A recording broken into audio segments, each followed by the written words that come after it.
I think when I was in the 8th grade, that's when I got hip to the Mexican Mafia through my dad and his associates. Then they took me to a dope fiend house, and they said that we're going to test you. And they just said, kill him. When we hold him, he's going to slam, let him go slam. He's going to sit down on the chair.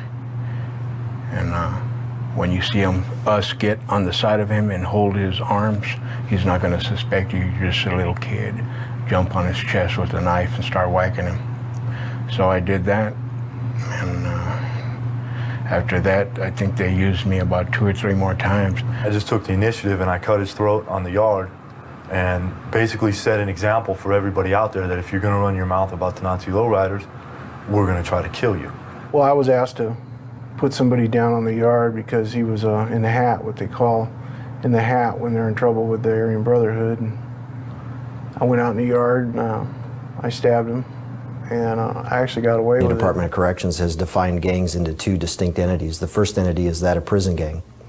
A prison gang is any gang that has its origins or roots in the California Department of Corrections or any other correctional system. The second entity is that of disruptive group, which does not have its origins in the prison system, and are gangs that most law enforcement officials are accustomed to dealing with, such as Crips, Bloods, Norteños, or Sureños.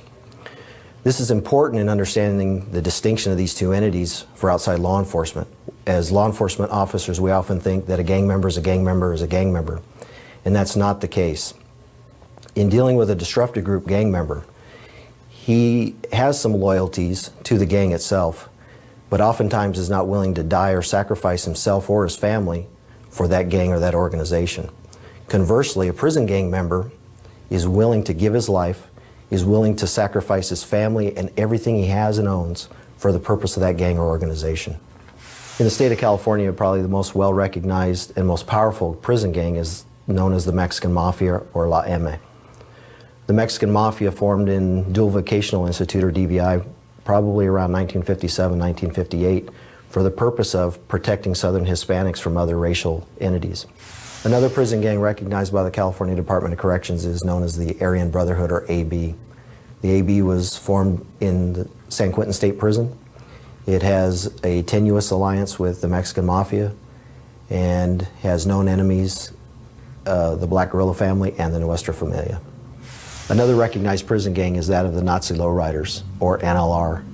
Historically, the NLR has been a white prison gang. It was actually started in the California Youth Authority, created a lot of problems for us within the prison system, and were seen as rivals to the Aryan Brotherhood. We don't see that rivalry so much. As soon as I got here, everything that I had thought about, wanting to be involved with this group, it was intensified. Because now I was in the house of the Brotherhood, which was a brand, and I wanted to be around them, and if they were willing to accept what we as the Nazi lowriders were bringing to the table, then I wanted them to respect us and I would give them their respect. But if their attitude was like I had heard that, they didn't have any time for us or they didn't want to pay us our respect, then I was going to actively pursue killing one of them. And shortly after that, we basically brokered a deal with the Aryan Brotherhood to bring the Nazi lowriders under their, in with them. So basically, it would be one entity. There is a faction of the NLR called the FTB, which stands for Fuck the Brand. Those are relatively small number. But the NLR, our understanding at Pelican Bay is that the NLR has adopted a policy of only recruiting and bringing in new members that are not of a mixed race. This perception about the racism, it's not really racism whatsoever. It's like in a battle. I mean, if I line up across from you and you're my enemy in a battle, you're my enemy. The reason that it's considered racism is because it just so happens that the people that we're at war with are other races. When you come into the Department of Corrections, automatically the first thing that you're indoctrinated in is you stick with your race and that's it. That's just the California Department of Corrections. That's just the way it is. So I personally have no personal angst towards any minorities. My wife is Mexican, and she was my girlfriend when I was a Nazi lowrider. I have no problems against them. The way I looked at it was, if you were a northern Mexican or you were a black, you were my enemy. Not because of your race, but because of the political lines that you've drawn within the Department of Correction. It's all politics. So the race thing, as far as like, you know, dealing with police officers or the general public, that's never been an issue. Yeah. Now, make no mistake, there are hardcore white supremacists involved with our movements. There are guys that would like to do away with having members of our groups that are of mixed race, because there are Nazi lowriders that are Mexican and white. I think there's even one that's like Filipino and white. And there are people that are members that are trying to get that done away with, you know, saying that, you know what, we're not going to have these people involved with us. But the majority of us believe that it's all about where your heart is. The Nuestra Familia has as enemies the Mexican Mafia and the Aryan Brotherhood, and has an alliance with the Black Guerrilla family to conduct its business. The Nuestra Raza, or Northern Structure, is also a prison gang. The Nuestra Raza could be akin to a AAA farm team for the Nuestra Familia. It has all the same belief systems, ideologies, and it's from the Nuestra Raza, or Northern Structure, that the NF recruits its new members. Another organization recognized as a prison gang is that of the Black Guerrilla family. It's comprised entirely of black inmates. A lot of people believe that the Black Guerrilla family has died out, that it took upon itself a political agenda in the 60s and early 70s, and a lot of people believe that that's died out. However, that's not the case.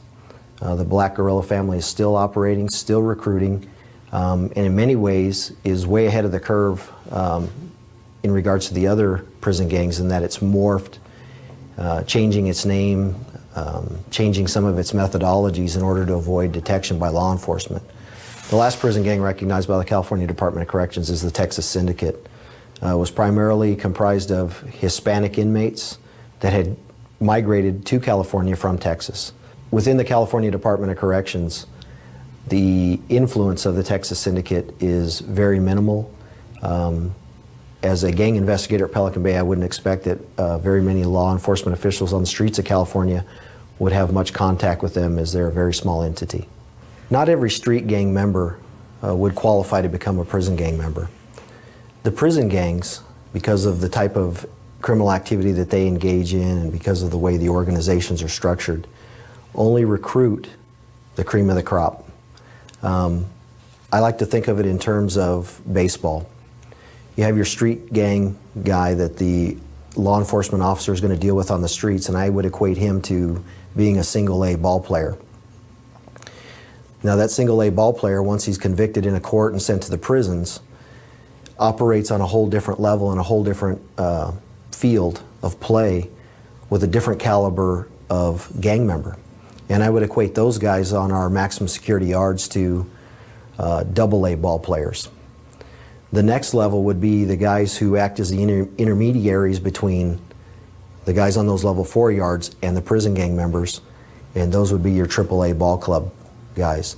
Those guys are your prison gang associates. Those are the ones that are being looked at for recruitment to make membership. And then when talking about prison gang members, you're talking about the cream of the crop, the pro ball club. You know, I was like, you know, there's got to be more. This shoe life is racking up to 15 years here, and it's like, you know what, this isn't much of a life. This is more or less an existence. And the people that I'm believing in, or the regime that I'm believing in, is actually turning out to have no actual foundation that they've built their structure on. I started seeing that things that I had held respect for and things that I had actually felt were honorable, they really were nothing but people trying to boost their own egos within the system. There are a bunch of men that were never going home, that had life to do, that were trying to use people like me that did have a date to get them money on the streets, or they send somebody out there to kill somebody just so they could tell one of their partners that they had somebody killed out there. You know, like they had some kind of power. And it didn't really sit well with me that I was going to be used as a puppet like that. One thing right now with the Mexican Mafia, they're targeting families now because of us dropping out and disassociating ourselves from the prison gang. My ex-wife just got killed.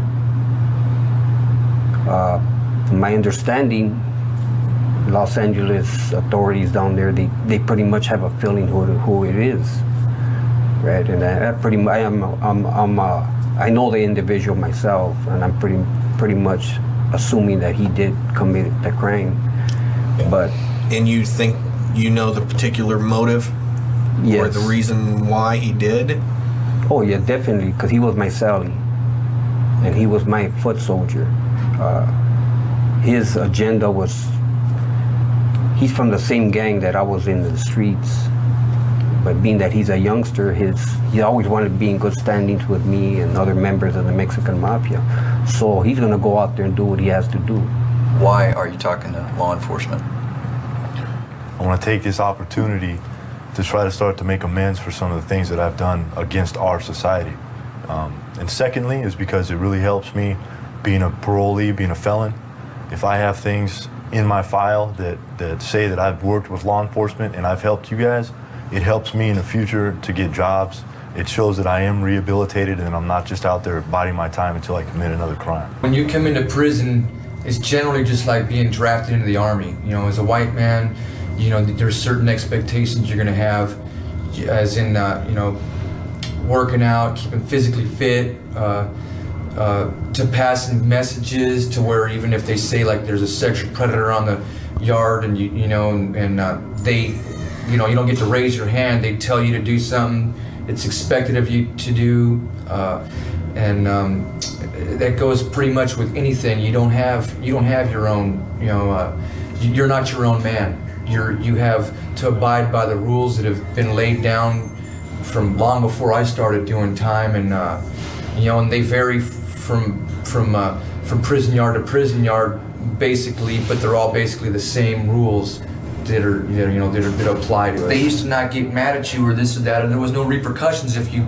couldn't do a stabbing or you couldn't make sharpen it, or you know, you didn't want to do that. You know, you were just treated as a cast off, but now it's pretty much it's forming into you have to do things now. It's mandatory. There's more dog eat dog. It's like there's a lot of more bad calls now being done as a bad call, being like this guy wasn't a rat, but by word of mouth, you know, somebody else that may have had a problem with this guy can say, hey, that guy's a rat, and then boom, that dude's taken down and he's not even a rat in his life. You know, he just, you know, he's expired. You have to overcome all the obstacles that are in your way of knowing what's going on in each pod. You know, like I was in an A pod, there was 2 other NLRs in there with me, and all the other guys were spread out throughout the building. So I would have them sign up for the law library. When we would go over to the law library, I would get kites from all of them and they would report to me what was going on in their pod. You know, any dealings with the other races, if they're having problems with their studies. At the time, I was putting emphasis on all the Nazi lowriders in the building learning Spanish, so that if we needed to communicate with each other over the tier, we could speak Spanish. We did this for about 1.5 years, and we completed our Spanish studies, and we all spoke Spanish fluently. So we could speak Spanish. The cops wouldn't know what we were saying unless it happened to be a Spanish-speaking police officer. We'll have defense attorneys that have already represented other members, you know, so they got a long history with them, you know what I'm saying? And it's usually these individuals that'll send defense attorneys down there, hey, I need you to go visit so-and-so. I need you to pass them this message. It's usually messages that are being passed, you know what I'm saying? So he'll go down to the county or he'll go to another prison and he'll pull that individual out for an attorney visit. Now, CDC cannot deny them that, you know, attorney-client privileges. So while they're there, you know, he'll pass whatever information he has going. Now, he may know it's wrong, but he's not going to say nothing because he's on a payroll. He's being paid. Okay. You know what I'm saying? You know, like money talks, bullshit walks. So he'll pass it. I mean, it's been known at times where they've, you know, took drugs to certain people in county, you know what I mean, or coming up to prisons, you know, where you have contact visits. They'll bring things in, you know what I mean, because, you know, everybody's dirty, you know what I mean, everybody has a flaw, you know what I mean, and it's just up to us to find that flaw, you know. If somebody doesn't want to work with us, you know what I mean, that's where extortion comes in, you know. We'll hire an investigator, you know what I mean, or we try to find out where dude lives, you know, check where his family's at, take photos of his kids. Next time he comes up, you know him, you know her, yeah, well, this is what we want, you know, force his hand, you know, he works with us, but most of the time they're willing, you know, because they got a long history with us. What if they want to stop? I mean, they have a long history with you, and all of a sudden okay, I don't want to do this anymore. Well, then he's going to have to do what I did, you know, pretty much inform, you know what I'm saying, because, you know, you just can't walk away. You know too much, you know what I mean, you know too much. And to leave you out there with all that information is just a risk. It's a security risk. So more than likely, you know, something will be done to them, you know what I mean, but more than likely, a lot of them don't leave because the money's good. How about the court system? Any way to manipulate the court system that your organization does? Court system, we'll use them like to, get from one county to another county, habeas corpuses, to get people transferred down that way. Like, I was mentioning, to get somebody hit, you know what I mean? Or if we need somebody from another facility to come up because we need to get at them, talk with them, we'd have them subpoenaed or what have you in order to come down, and be able to take care of our business. You know what I'm saying? Defense attorneys, but we also went to the extent of trying to intimidate DAs. There's been a couple times where, contracts have been put on DAs. To make them not prosecute. Yeah. You know what I mean? So, we'll do whatever it means in order to help the organization advance. You know what I'm saying? So if it means, intimidating or taking out a DA, yeah, sure, why not? While we were working the Mexican Mafia RICO in Los Angeles, we saw representatives from, dozens of gangs brought together, even though they were warring on the street. Mexican Mafia called them together in parks and ordered them to carry out their edicts in the community. And that was something to see. In fact, it took me a while to convince many law enforcement officials that such a thing was happening, and that taxation policies of the Mexican Mafia were being enforced on the street. Since they don't normally report this kind of thing to the police, we had to show them, some law enforcement officials, videotape of these meetings and the paying of these taxes in order to convince them. So unless you're from like Lowell Street, Opal Street, Mafia, and you're not representing as a Sureño or Tiny Rascals, every other Southern California street gang is loyal to the Mexican Mafia. Yes, and in a lot of ways they would be. They'll put a green light on their neighborhood. The Mexican Mafia will. Yeah, they'll get a few associates from every gang and go to their neighborhood and just start getting off on them, shooting. Then they have to pay to get that green light off them. So they more or less got everybody loyal down there out of fear. And were they a big influence within your community back when you were a youngster? Yes, they've always been. You've always had one or two brothers from the neighborhood that basically they run the entire neighborhood. All the drug houses, you can't do nothing without them knowing first. One person's transferring, say going out to court, we'd send him with what we call little huilas, kites, where he'd have them keysured or he'd swallow them. So when he transferred, he'd bring them out, hand them over to who he needs to hand them to. The same way goes for on the streets, somebody paroling. We'd send him with the whole roster of who needs to get hit, guidelines, what needs to be done, and he'd carry out those messages. To allow a gang member like such our organization to run something, that's the biggest thing you could do wrong. You know what I'm saying? From my experience, because now we have control. We're going to say whether you're going to have a good day or not. Not you. You know what I mean? And allows us to conduct our activities. If we get a councilman or whatever to come talk with us, that just puts our foot in the door. Yeah, you know what? We'll help out the community. But now, what do we got coming? You know what I'm saying? Now once we got that understanding and we're not getting nothing back, well then, you know what, let's let the community raise a little hell. You know what I'm saying? Basically the same thing, but on a larger scale. So you don't want to do that. Because you really don't have no cops around the neighborhoods and everything. Well, like us, our organization would send people out there, and they'd go out there, they'd put a stop to a lot of the violence that's taking place in that neighborhood. Or say you got a mom and pop store at the corner and you got people kicking back over there, a lot of gangbangers and stuff. Well, these individuals go there and, hey, get the hell away from here, make it safer for the moms and pop store, they get more clientele. We make the neighborhoods or communities a little safer for parents and their kids to go out there in the streets and play, right? And doing so because these parents and everything, they see this. They see what this individual or individuals are doing. You know what I'm saying? So, they're going to be more cordial to them. They're going to be more accepting of them. Even though they're committing illegal activities, they may not know of. All they're doing is trying to keep the community safe, right? So that way when law enforcement comes through and want to ask them questions about this certain individual, well, they're going to be like, I don't know what you're talking about.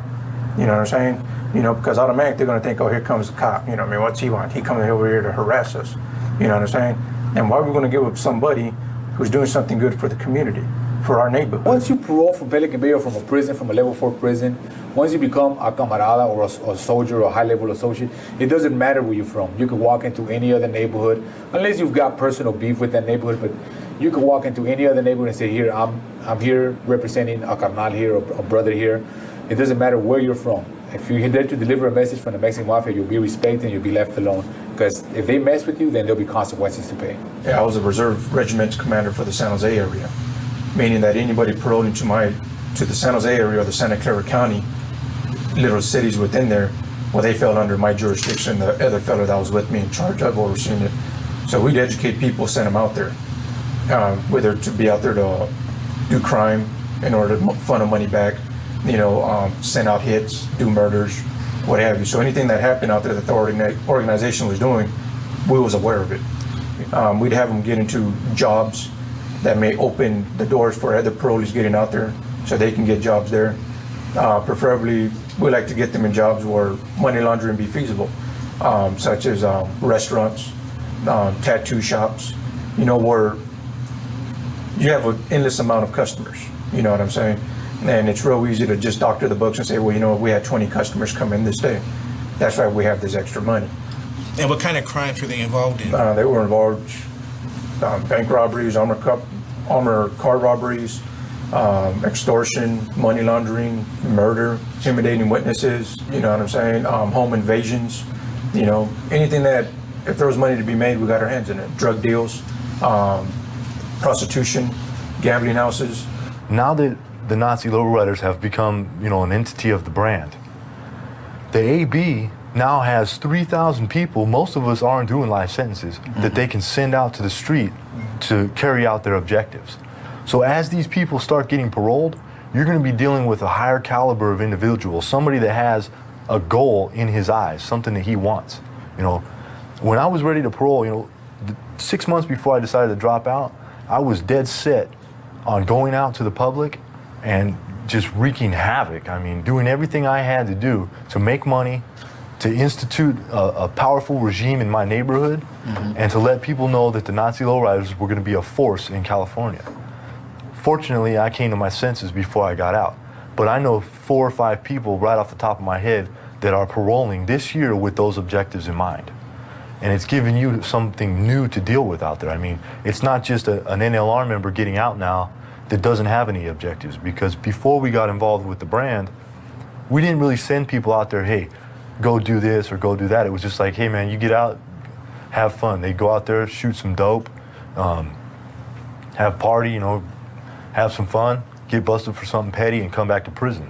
Now, these NLR members are going to be held accountable for their actions when they parole. They can't just parole anymore, go out there and shoot dope and get with some broads and then come back and be comfortable, because they're going to get killed, they're going to get hit. You can have a camarada do a hit for you. Like, let's say somebody wants somebody killed in the streets. You can have a guy paroling from Pelican Bay for $5,000. You can have this camarada kill him and the money goes straight to the brother. It doesn't even go to the guy doing a hit. I've seen that happen a lot. So murder for hire. Murder for hire happens all the time. Extortion, even dope trafficking, selling weapons. It's common practice all the time. They run together. They run together in prison. And if some guys parole and Mexican Mafia members parole or Aryan Brotherhood members parole, and they get together out there and conduct business. It's not uncommon at all. You'd have to exercise at least anywhere from 2 to 3 hours. You know what I mean? Both physically and mentally. When that exercise, what are you doing? Even though they took the weights, we still improvised by using magazines or what have you to make weight bags. Using each other, bench each other. In a prison setting, it's a hostile setting. You know what I mean? So you always got to be prepared for the unexpected when you least expect it. So, you got to stay in shape for that. Because if you're not in shape, you're going to get your ass whipped, or even worse, killed. Me and the 2 other gentlemen that were leading the exercises would be up at 4:45.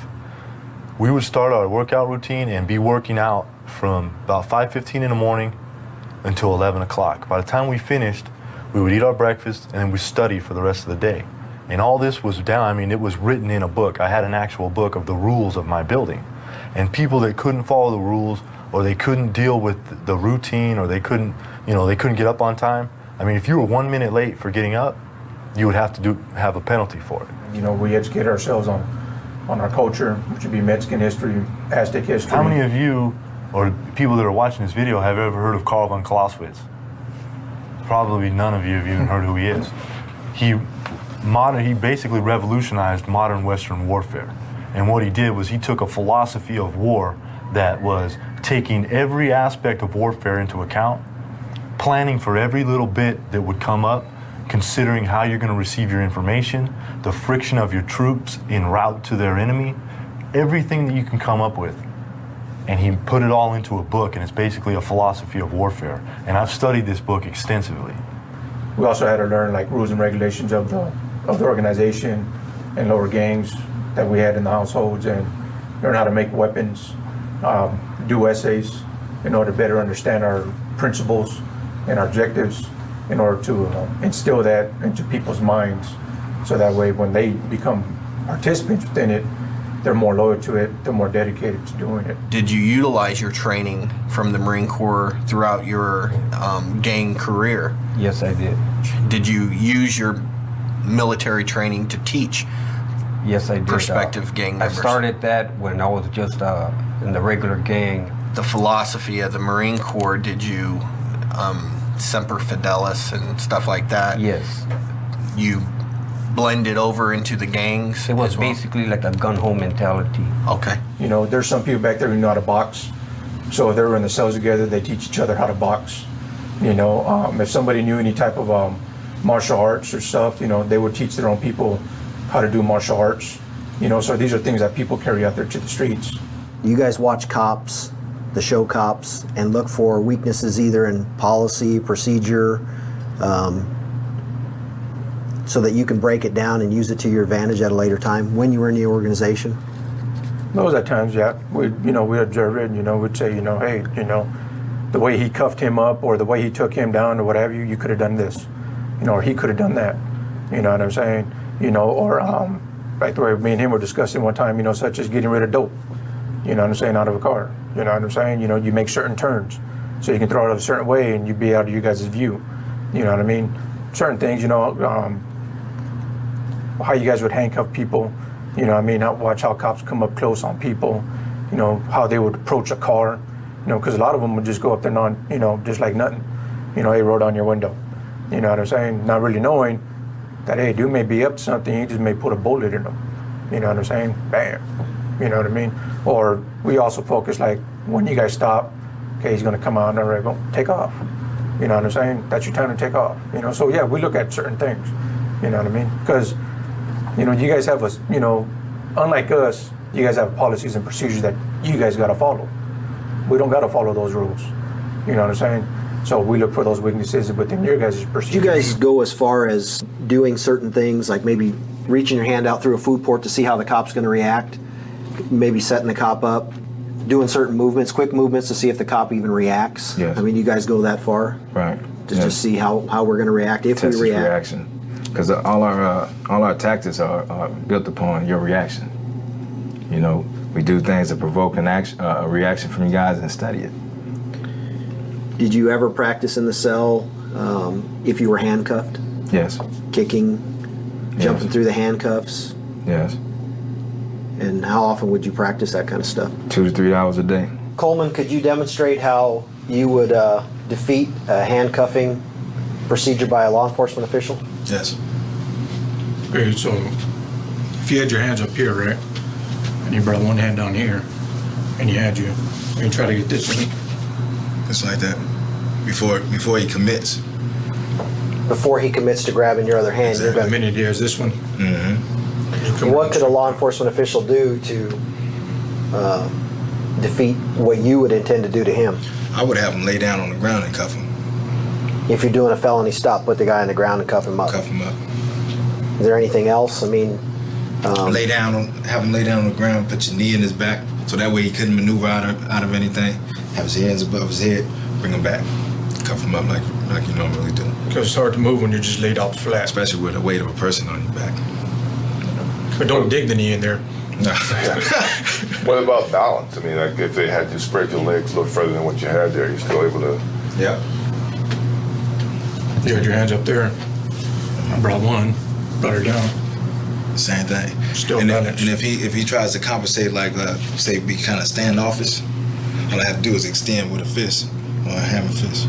Could he have his like if he's taking that hand down, your left hand down, could he have his right hand up on your elbow or something? The brace? Yeah. But how you gonna do that and cuff me at the same time? Yeah, of course. Now you're in a tussle. How about if your hands were behind your back instead of up on your head? You know, spread the legs a little bit further back. And if you put your hands behind your back, you know, like that, the officer reaches out. So you reach out with your left hand and take his right hand. So across that way to bring back and to be able to put a cuff on that. Yeah, grab him by the hand, by the palm of the hand. Down. Yeah, something that's similar. Yeah. What kind of move do you make from there? Just coming up with the left hand? Follow through with it. Is there any safe way to handcuff standing up other than, you know, not laying somebody on the ground, because you can't lay everybody out all the time? Well, the fingers in the lock is difficult. Like, it's difficult for a person to maneuver, to spin. Okay, but the safest way would be to put him on the ground, put some weight on him so he can't maneuver at all. That just alleviate all of it. So if you had your fingers in a lock, say like you had them in a lock behind your hand, if you were to grab your fingers and hold your fingers, if it's going to go to cuffing at some point, it's got to unlock. Right, then it's an opportunity. But while the fingers are interlocked and he has a good grip on the fingers, is it more difficult to move and try anything that way? Have him interlock his fingers? Yeah, do it that way. Grab the fingers there. Put one hand across and hold the fingers down. Like that? Yeah, say you just go into search. That's the best thing you can do. That's the best way to do it right there. Officer puts handcuffs on you. Is that officer safe at that point? Not all the time, because we train to kick, groin area, legs, learn what angles to kick, because the easiest way to break a joint is to go this way, cross it. So like if I'm cuffed up and let's say the sergeant, I'll just extracting the sergeant right there, I might just kick downward in that angle and break his leg, just like that. Could you demonstrate what you would do if an officer was to strike you with a baton, if you were in a combative position? If he was to strike me, I'm coming this way. That's right. What I would do, I would go in close, because the full blunt of the blow, the power is at the end of the extension. So I would block it close, go for leverage, hit it down, spin it down. So those are the kind of things that you're practicing day in and day out in your cell, and you're training other. Anything else that you worked on, practice? Could you also pull them in?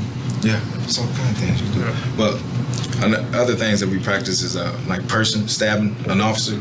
Okay, like for say you have your vest on, there's soft spots on the vest, so we go for armpits. Here, here, and here. Now the idea is, even if you don't have a vest, sometimes the knife gets stuck or whatever. You got these inmate manufactured weapons, sometimes they ain't strong or durable as we expect them to be. So what we do is, any knife, go straight in. When you go straight in, pull straight out, go straight in, push them off balance, hit them again, straight out, hitting soft target, like that. So, like that. In the organization that you come from, the BGF, they have a reputation for studying anatomy. Yes. What areas on the body are you looking to strike if you're going to strike an officer? Well, you have your bladder, you have your diaphragm, you have your lungs, you have your heart. You have up here some arterial arteries up in here behind your clavicle, and then you have your jugular. Then you have your temples. Then you have the back of it's part of your brain stem in the back of the head. Those would be places I would put a knife. And those are things that you studied in the cell. You got anatomy books, looked at them, practiced on them. Drew a picture on the wall and practice. For hours at a time. Until I got it right. If you're not going to follow the rules that are set by the academy and what they teach you in the academy, you could pay for it with your life. I mean, here's an example. When I was up here in Oregon, I did something down in Southern California and I had to go on a run. So I came up here to Oregon and I started committing robberies and burglaries. These people have so many guns in their houses up here that it's just crazy. You know, I had an apartment that was full of semi-automatic rifles, handguns. It was just full of them. Well, me and my girlfriend at the time, we had a little dispute and somebody called the police. So automatically I assumed that the police were showing up because I had been doing these robberies and these burglaries. So when I went to the door, I put a .357 in my pants and pulled my shirt over and it was loaded. So they pull me out to the front yard and they're talking to me, and the whole time that I'm talking to them, I got this gun right at my waistband, and I'm thinking, you know what? I could just take these dudes out right now. There were a couple of older guys, you know, they were kind of like hillbillies, and they were paying no attention to what was going on. Then they started asking me questions about me having a dispute with my girlfriend. I realized that they weren't there to bust me for the burglaries or anything like that, so I kind of let my guard down. They thought I had been hitting on my old lady because her sister had called the police because we were wrestling, and it was nothing. So I cleared it up, and I was getting ready to go when a detective shows up. They put me in cuffs, and they take me down to the station. They didn't search me. I was sitting down at the station, cuffed up, sitting in a chair for about 4 hours. Finally, once I figured out that they were going to end up letting me go, I told one of the cops, hey man, why don't you just go ahead and grab this right here? And he lifted up my shirt, and I had the gun right there. I mean, it was totally up to me what I did with that gun. I chose not to use it. But when they saw, I mean, I could see the expression in their face. It was just, they were sick. I carried a knife in my ass for 6 months so that the first chance I got, I could stab somebody, okay? That's how serious I took what I was doing. And even if that's just what he's saying is a 2% factor in reality, this might be the 2% factor you'll be confronted with. When we stab somebody in here, we're doing it with somebody pointing a rifle at us. You know, it's every time I've stabbed somebody in prison, it's been right under a gun tower with a guy holding a Mini 14. Knowing damn well when I went to go stab the guy, that dude up there was going to try to shoot me. You know, it's like you become, and once you start dealing with those situations, dealing with a cop, I mean, the difference between us and your average criminal is they don't have that edge. They don't have the ability to pull the trigger. They don't have the ability to act aggressively on a spur's moment. Just the thought arrives and you act on it. We don't teach these guys in here to take you for granted as police officers. No, definitely not. And your academy shouldn't be teaching them to take us for granted because, like he's saying, you know, these people are coming out here, they're playing for keeps, just like you're playing for keeps so you can go home every night. You know, one of the main things, like I said, we're involved in bank robberies and so forth. Well, we'll do a 30, 60-day observation out there on a certain area that we want to hit. And now with the cops, every so often they'll pass by a certain bank. You know what I'm saying? And we know this because of past experiences. So we keep track, okay, when the cops come around, okay, where they go to have their lunch break. Because usually you guys have a certain place where you guys go eat. You know what I'm saying? Okay, that's where they're at. You know what I mean? Okay, they should be coming by any moment. So we keep track of that as well. So that whenever the bank robbery has to go down, okay, this is how much time we have before they come cruising by. You know what I'm saying? So we keep track of all that. You know, observation is one of our main keys. One time we had an officer that was harassing some apartment complexes that I took care of business in when I was involved in selling drugs and stuff.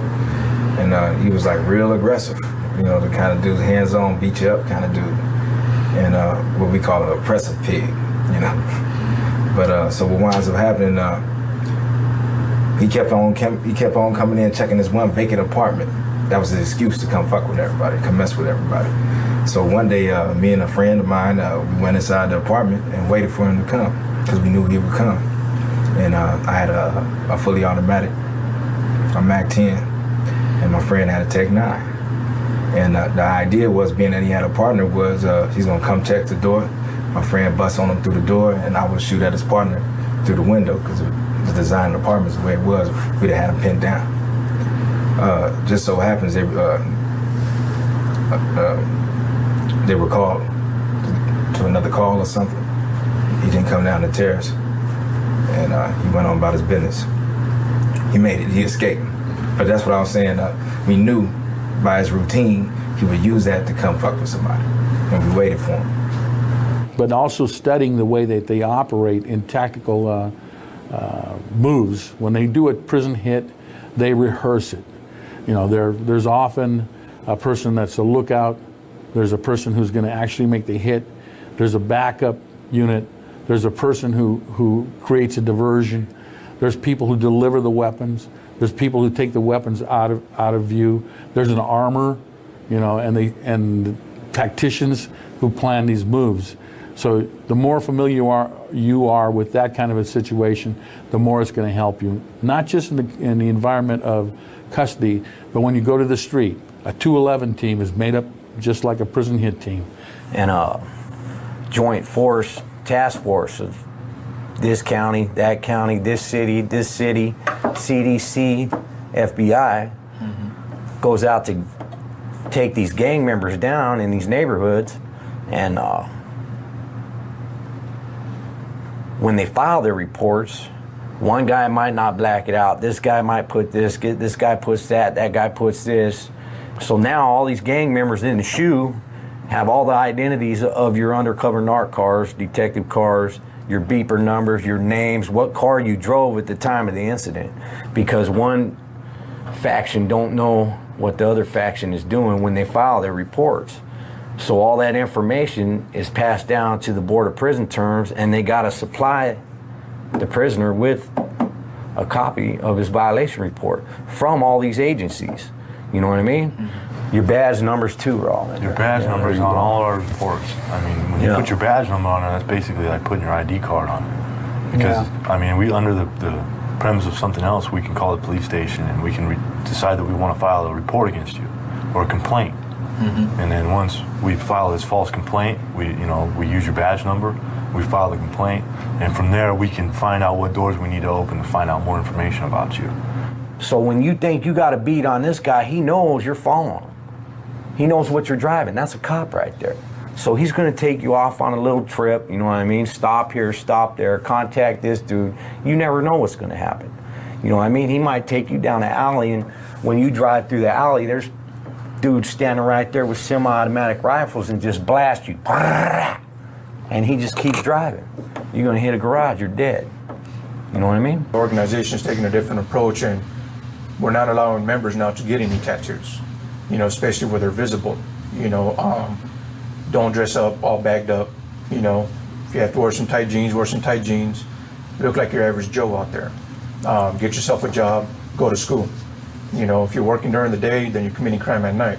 If you're working at night, then you're going to be committing crimes in the day. But basically what we try to do now is have them change their appearance, have them change the way they talk, because if you notice, there's a difference. If you get a gang member from the streets and you get someone out the shoe, you're going to see their vocabulary is a lot different. One's going to sound more educated than the other. Now, if you can go out there with his appearance altered, looking different, blending in with people, but as well as his dialogue, his conversation, well then more than likely people ain't going to really focus on him because he's blending in with society. If he walks up to me and he has an air of confidence, I don't care how he looks, I'm going to deal with him accordingly. I'm going to know that this dude, maybe he's not in the greatest shape, but he's got that air of confidence about him. He's looking at me in my eyes when he's talking to me.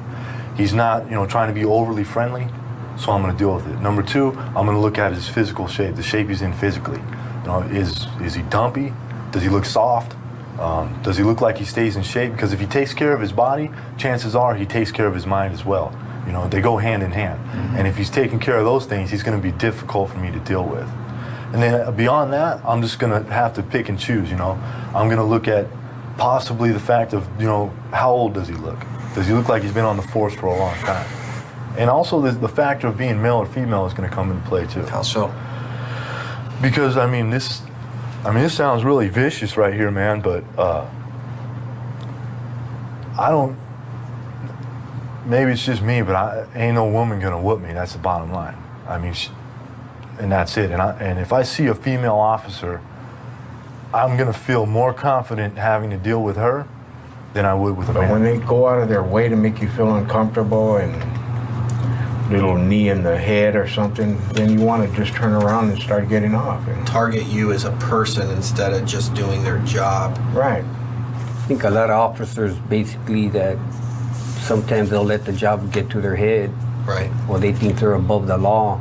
But if you pull me out of a car and want to gaffle me up and grab my nuts and just, pretty much put me out there on the highway to be looked at, I'm going to get angry, Mm-hmm. What do you mean, though, when you get, I'm going to get angry? Well, because I do something then, or? Well, hey, and it wouldn't matter if it's male or female, because, there's a common sense of respect there for who I am and who you are, and I feel you violated that by confronting me with no reason, Maybe you have profiling issues or whatever, and you want to jack me up without giving me what I feel is my due respect. Yeah, it's going to get confrontational. An officer on the streets could know this individual from being a street gang member and know that, hey, the guy's not really on the ball. He's just a flunky. He's out here slinging crack. he goes to prison, ends up under the umbrage of this organization, comes back out a year and a half later, and now that officer is dealing with somebody completely different. The officer may not know that, but in reality, he's dealing with a completely different person, having been educated by your organization. Oh yeah, mandatory. Because one thing about our organization, our thing is education. You know what I mean? We're going to educate them. A lot of things, like I said, art of war, art of leadership, concepts, Mexican, Aztec history, business. So they're going out there educated, you know what I'm saying? And they're going out there better trained, more physically fit, and they're going out there with the goal because they want to, exceed where the older homeboys are at. They want to be somebody, you know what I'm saying? They're more disciplined, they're more dedicated, so you're dealing with a whole different person. He's a walking weapon for us, whether it be mentally or physically. We look at gangbangers, like I said before, wandering clouds of shit. They have no self-worth in life. They have no goals in life. You get someone coming out of prison like an NF member, well, I got goals and objectives. You know what I mean? Whether I got to, bootlick the police officer for 5 minutes in order to get away, that's what I'm going to do. You know what I'm saying? If I got to do some physical harm to the police officer in order for me to get away, that's what I'm going to do. But in dealing with somebody coming out of prison, you got to understand that he's calculating everything. You know what I'm saying? He's being observed, he's being patient. What calls for what? You know what I'm saying? He's using his mind more instead of just reacting to a certain situation. Like you got youngsters out there, so it's a totally different situation. You can find yourself dead or hurt or, hey, going home that night. And a law enforcement official on the street needs to understand many of these guys have been hit with impact rounds 4, 5, 6 times. They've been sprayed with pepper spray. They've walked through CN and CS in order to complete their mission.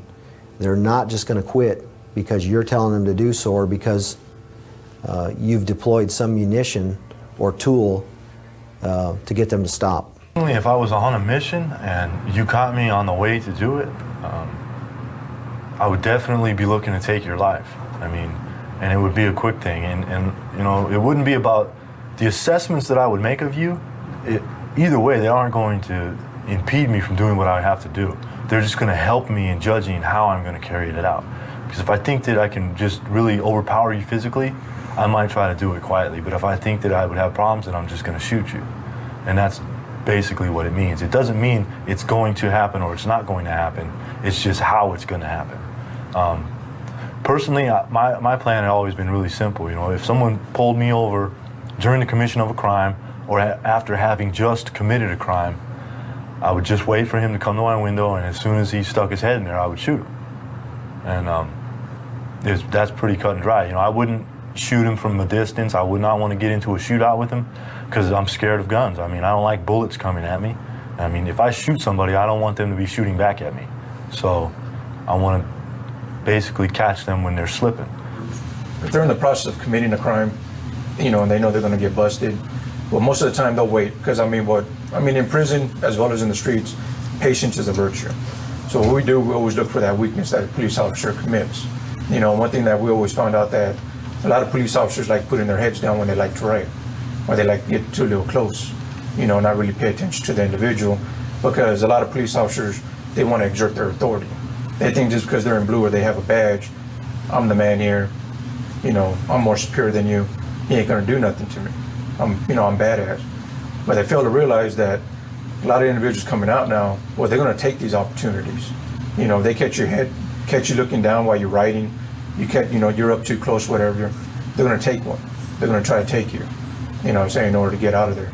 And 9 times out of 10, if there's more than one person in that car going to do a target, you're washed up. You better get back up before you even approach that. I don't know what you're because if I'm with him, I already know what he's going to do. He's got 2 strikes. He ain't going back to prison. And we ain't leaving our partner behind. We take into consideration the fact that when you make initial contact with us, it's going to be a one-on-one situation. And we're going to have the advantage because we know what you're bringing when you're walking up to us. You're bringing your gun, you're bringing your radio. And if you're alone, if you don't have a partner, that's all you're bringing. You have no idea what I have waiting for you in my car, in my waistband. You're basically walking up onto the situation cold. And at that moment in time, I have an advantage over you. This is something that we talked about a lot. And that's where the aggressiveness comes into play. if I take aggressive steps then, when I have the advantage, chances are I'm going to win. If I wait until you have a chance to make your call and backup arrives, I'm going to get caught because there's no way I can deal with the whole police force.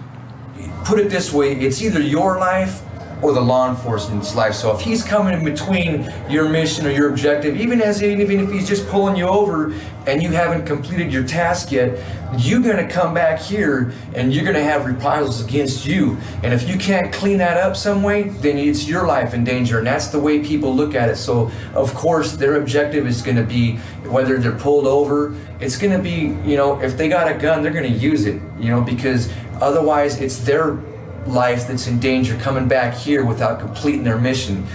While you were at Pelican Bay, you were involved with Raul Leon? Amongst other Mexican Mafia members, yeah. Mainly him, because he's from my neighborhood. Can you detail the elaborate escape plot and how it was going to impact local law enforcement in Crescent City? We were going to get these guys that were getting ready to parole to come back up here and break some of us out. It was being financed by a guy named Bat Marquez. He was involved with the Aryan cartel. I'm sure you guys are all familiar with him. He was going to supply the money, the weapons, and the safe route out down to Mexico. We did I myself did 3 dry runs. I ingested some crystal meth while I was in the SHU and complained of chest pains. When I was taken out to see the doctor, my heartbeat was obviously racing from the methamphetamine that I had ingested, and they took me out. My mission was to count how many guards were with me, how many guns I counted, literal guns, how many guns they were carrying, the route that we took. And it was scarily simple the way this was done. I counted at most 3 guards with me and 4 guns. So there was a person on the outside coming up to visit that did his dry runs from his end. Yes. That was going to facilitate the gang members when they actually came up. Yes. They just scope out how the hospital was, possible getaway routes, all that. You guys were going to be waiting at Sutter Coast. Where the ambulance showed up, it's a CDC transport because you have a CDC car behind them.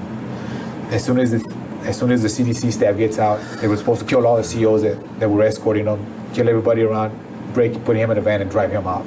From San Diego to Crescent City, had they been stopped, they would have shot. They would have shot. They would have shot instantly. They would have shot immediately. You had a running gun battle with those officers. Because they know once you accept a mission like that, you don't want to sit in the county jail in LA or wherever you got stopped and writing a letter to Pelican Bay and say, oops, we're sorry, we got pulled over. Because then these guys would be in the hat. I mean, they would get killed. They would be marked for assault. And some of those guys have paroled from Pelican Bay that you're aware of? Yes, 3 that I know of right now. This plan is still, to your knowledge? Hey, nothing's changed. Nothing's changed. You guys have done a pretty good job at isolating this guy and cutting off some of his communication. But as far as I know, the last time I was at the Bay, the last thing we heard, this plan was still in motion. This plan was still, as of right now, is still in motion. Pomona? Right. Pomona, that, in my opinion, it was a big mistake. Look at what happened. Look at what happened. They just went into the neighborhood and started picking everybody up. I can tell you, if I was back at Pelican Bay, still active, a lot of brothers would be very, very upset at what took place. And unless it was a specific hit, which I don't think it was, they would be very upset because they just went in and raided all their houses. They lost all that money. They lost all those soldiers in the streets because this one youngster got crazy and went and killed a cop. I wouldn't be surprised if this youngster gets stabbed in the institution pretty soon. Why? Because he brought all this heat up on all these guys because he went out there and got crazy and shot a cop for no reason, for no apparent reason.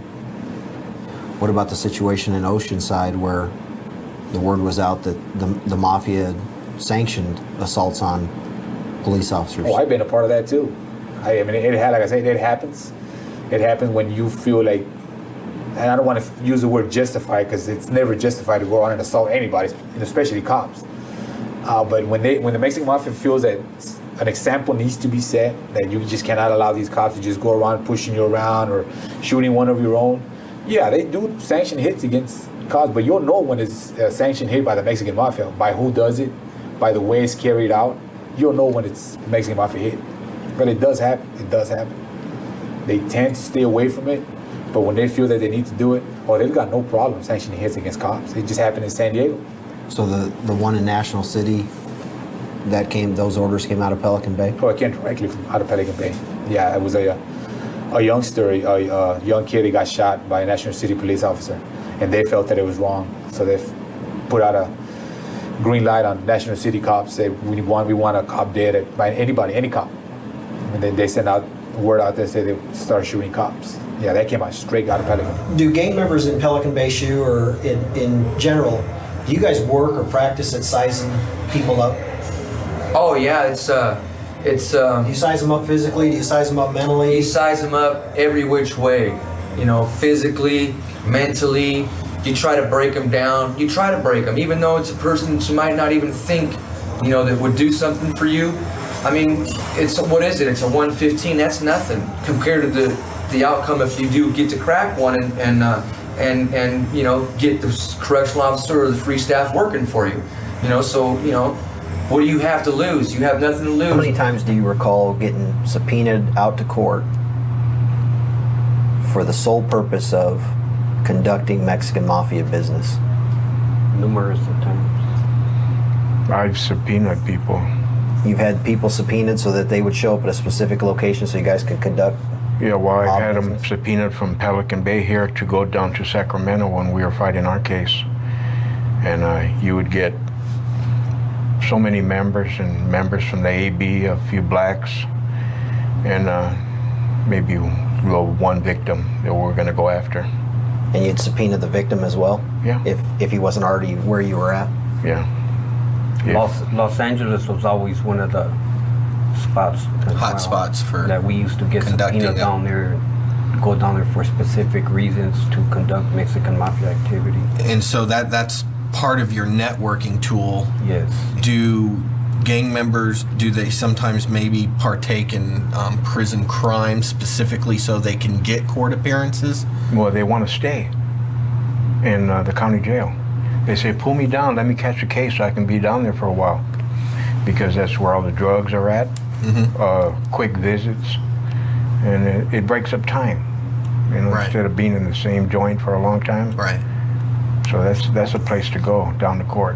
What's going to happen when, say, Epi was still in the organization and you go back to a county jail and nothing's really happening? What should the deputies in that jail expect is going to happen either while you're there or after you've left? No, they're going to expect a lot of change. They're going to see a lot of difference.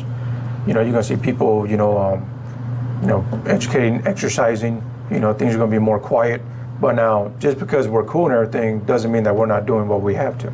We're going to be, teaching weaponry. We're going to try to find ways to get drugs in, how to get drugs out, how to put hits down. And this is what's going to take place. But we train our people to stay away from the light of you guys. So that way COs don't focus on us, because the less heat comes on us, the more we're capable of carrying out our activities. And then like, say if I got there, I would set up a chain of command. I'd be up here, I'd have one person below me, another person be below him, and then you'd have your soldiers, depending on the manpower that you got there. Now if I happen to leave, well, there's somebody there who's going to step up to my spot. So you got reserve commanders. So that way the unity and the activities going on there stays intact. So that way when these individuals happen to come up to prison, they pretty much know what to expect when they come up here. Because they've already been they've had a taste for it. Well, let me ask you, if you're at Pelican Bay and for whatever reason you get subpoenaed to go out to court to a county facility, is there status attached to coming out of Pelican Bay, either the GP or the Pelican Bay SHU? Oh, quite naturally. Like down there where I'm out of LA County Jail, and they have a high power section in our jail. And when I went back out to court, there was Nazi lowriders, and then say if an Aryan Brotherhood member comes down out to court, whichever white man has the tier tender job at the time, which is, he gets 3 hours out in the tier to use the phone and all that stuff, just to sweep and clean for 5 minutes, but he gets that phone for 3 hours and run the tier and do what he wants, that status is automatically his. Plus, he picks up automatically the keys, per se, to the house. You know what I'm saying? It's like, he's the management, the landlord. The police are not the landlord. The dictator is the Aryan Brotherhood or the Nazi lowriders or whoever is sanctioned by the brand or one of those prison gangs to, sanction who runs the house if one of them aren't there, and that's who you have to adhere to. You don't listen to the police. You guys have been patted down probably thousands of times since you've been in custody. How often in all those times has a police officer, or correctional officer, really checked in and around your groin to see if you've concealed something? Shit, I've had him raise it and didn't even notice. It was always something right there. Like out here on the main line, what some of us would do we tied something on the penis itself. You know what I'm saying? Because knowing that the cop's not going to touch you. Yeah, they ain't going to just grab you. So it'd be right there. I mean, they would hit the underside of it. Like when they come up, they hit the underside. All right, no problem. But there's a lot of times too, like you guys don't run, you guys just hand up people's cracks. You know what I mean? So there are times that we just chick a piece, meaning that we have the piece just between our butt cheeks and we'll just keep it secured there. Because we're like this, you can secure something, have your legs open and won't fall out. And all you guys are doing just this. Or it could just be in between the cheeks, or it could be, tied onto the penis. The Mexican Mafia today is in the position that the Sicilian Mafia would have been in 1920 in New York or 1930 in Chicago. Many people look at them as being thugs, but these thugs are becoming more and more sophisticated, and eventually their sophistication level will reach the point that they'll be the Mafia of Los Angeles. Instead of the 5 families, you might have the 5 gangs, controlled each by a charismatic leader of the Mexican Mafia, if we came to that. And the whole idea is that we are going to be proactive, which we always talk about in law enforcement, we sometimes don't do, and stop that from happening before we become, like New York or like Chicago.